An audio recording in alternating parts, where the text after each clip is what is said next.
BRS దూసుకెళ్తుంది. Panchayat ఎన్నికల్లో సత్తా చాటిన గులాబీ పార్టీ పొరపోరులోనూ విజయడంకా మోగించేందుకు సై అంటుంది. క్షేత్రస్థాయిలో ముమ్మర ప్రచారంతో బీఆర్ఎస్ క్యాడర్ జోరు పెంచారు. ఇంటింటికి తిరుగుతూ కాంగ్రెస్ ప్రభుత్వ వైఫల్యాలను వివరిస్తున్నారు. గులాబీ జెండాయే తెలంగాణకు శ్రీరామ రక్ష అని వివరిస్తున్నారు.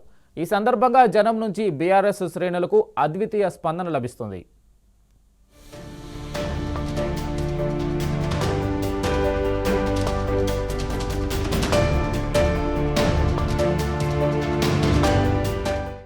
మున్సిపల్ ఎన్నికల ప్రచారంలో బీఆర్ఎస్ జోరు కొనసాగుతోంది. మున్సిపాలిటీలో గులాబీ క్యాడర్ ఫుల్ జోష్ తో క్యాంపెయిన్ చేస్తున్నారు. రేవంత్ సర్కార్ వైఫల్యాలను ఎండగడుతూనే కేసీఆర్ హయాంలో జరిగిన అభివృద్ధిని వివరిస్తున్నారు. సంగారెడ్డి జిల్లా గడ్డపోతారం మున్సిపాలిటీలో మాజీ మంత్రి హరీష్ రావు ఎన్నికల ప్రచారం నిర్వహించారు. మందారం గ్రామంలో ప్రజలతో ముఖాముఖిలో పాల్గొన్నారు హరీష్ రావు. అటు శాసనమండలిలో ప్రతిపక్ష నేత మసూదనాచారి వికారాబాద్ లో క్యాంపెయిన్ చేశారు. బీసీలకు 42% రిజర్వేషన్ ఇస్తామని హామీ ఇచ్చి కాంగ్రెస్ ప్రభుత్వం మోసం చేసిందని మండిపడ్డారు. 40,000 కోట్ల రూపాయలు ఖర్చు పెట్టగలిసినటువంటి బీసీల విషయంలో పట్టుమని 4-5 కోట్ల రూపాయలు కూడా ఖర్చు పెట్టని ఈ ప్రభుత్వానికి బీసీలు ఓట్లేస్తారా? అందుకనే తెలంగాణ ప్రజానీకానికి వికారాబాద్ ఓటర్ మహాశైలకు చేతులెత్తి మనవి చేస్తూ ఉన్నాం. దయచేసి ప్రభుత్వాల పర్ఫార్మెన్స్ ఆధారంగా పని విధానం, వాళ్ళు చెప్పినటువంటి హామీలు, నిజ జీవితంలో మీకు జరిగినటువంటి మంచి చెడులను బేరీజు వేసుకొని ఓట్లు వేయవలసిందిగా విజ్ఞులైనటువంటి తెలంగాణ ప్రజానీకానికి, అదేవిధంగా ప్రత్యేకించి వికారాబాద్ ఓటర్ మహాశైలకు కూడా విజ్ఞప్తి చేస్తాం. ఉమ్మడి నల్గొండ జిల్లాలో బీఆర్ఎస్ నాయకులు విస్తృత ప్రచారం చేస్తున్నారు. సూర్యాపేట మున్సిపాలిటీలోని పలు వార్డుల్లో మాజీ మంత్రి జగదీష్ రెడ్డి ఎన్నికల ప్రచారం నిర్వహించారు. కేసీఆర్ చేసిన అభివృద్ధి, సంక్షేమ పథకాలు ప్రజలకు వివరిస్తూ ఓటర్లను అభ్యర్థించారు. అటు నల్గొండ మున్సిపాలిటీలోనూ జగదీష్ రెడ్డి ఎన్నికల ప్రచారం చేశారు. ఓడ దాటేదాకా ఓడమల్లన్న, ఓడ దాటాక బోడమల్లన్న అన్నట్టుంది సీఎం రేవంత్ రెడ్డి తీరు అని మండిపడ్డారు. ఎన్నికలప్పుడే రేవంత్ రెడ్డికి రైతు బంధు గుర్తుకు వస్తుందని ఎద్దేవా చేశారు. అటు మోత్కూరు మున్సిపాలిటీలో తుంగతుర్తి మాజీ ఎమ్మెల్యే గాదరి కిషోర్ కుమార్ ఎన్నికల ఇంటింటి ప్రచారం నిర్వహించారు. కూడా అమలు చేయలేదు. పైగా పేదోళ్ళ ఇల్లు కూడా కొట్టి హైదరాబాద్ పేరు మీద, దీని పేరు మీద, దాని పేరు మీద మన డబ్బులు గుంజుకొని, పేద ప్రజల భూములు గుంజుకొని అన్నిటికీ కమిషన్లు, లంచం లేకుండా పైసా పని కావట్లేదు. మంత్రులు పంచకదొబ్బుతున్నారు, ప్రజల్ని ఎండబెడుతున్నారు.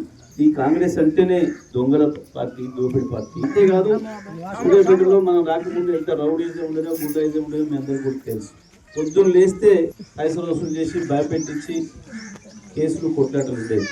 మంచినీళ్ళ కొరకు కూడా మనం రోజుల తరబడి, గంటల తరబడి బావుల కాడికి పోవాలి, మోటార్ల కాడికి పోవాలి, ట్యాంకర్ వస్తే దాని కాడ కొట్టుకోవాలి, జైల్లో పోవాలి.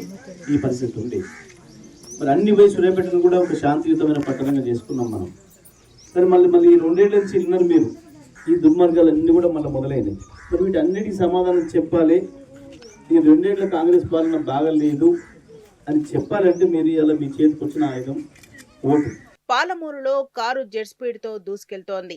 మున్సిపల్ ఎన్నికల ప్రచారంలో పాల్గొన్న మాజీ మంత్రి పెట్టుకున్నారు. మహబూబ్ నగర్ లో mini tank bund, cable bridge పరిస్థితి చూసి ఆయన భావోద్వేగానికి లోనయ్యారు. దేవరకద్ర మున్సిపాలిటీలో మాజీ ఎమ్మెల్యే ఆల వెంకటేశ్వరరెడ్డి, పల్లె రవికుమార్ గౌడ్ ఎన్నికల ప్రచారం నిర్వహించారు. కారు గుర్తుకు ఓటేసి బీఆర్ఎస్ ను గెలిపించాలని కోరారు. నాగర్ కర్నూలు జిల్లా కొల్లాపూర్ మున్సిపాలిటీలో ఎమ్మెల్సీ నవీన్ రెడ్డి, మాజీ ఎమ్మెల్యే బీరం హర్షవర్ధన్ రెడ్డి క్యాంపెయిన్ చేశారు. ప్రజలను మరోసారి మోసం చేసేందుకు కాంగ్రెస్ నాయకులు వస్తున్నారని, ఎక్కడికక్కడ వారిని నిలదీయాలని పిలుపునిచ్చారు.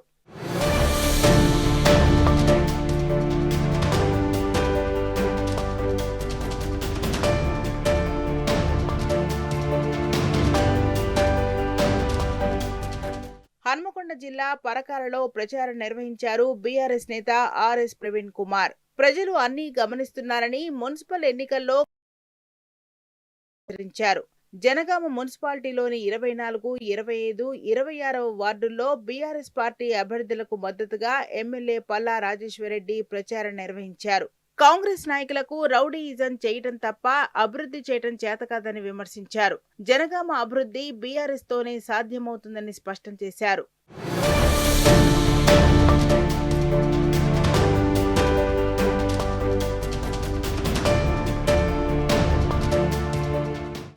మున్సిపల్ ఎన్నికల ప్రచారంలో ప్రతి చోట బీఆర్ఎస్ శ్రేణులకు అద్వితీయ స్పందన లభిస్తోంది. కాంగ్రెస్ పాలనలో విసిగిపోయిన జనమంతా గులాబీ జెండాకు జైకొడుతున్నారు. పురపోరులో బీఆర్ఎస్ అభ్యర్థులనే గెలిపించుకుంటామని తేల్చి చెబుతున్నారు.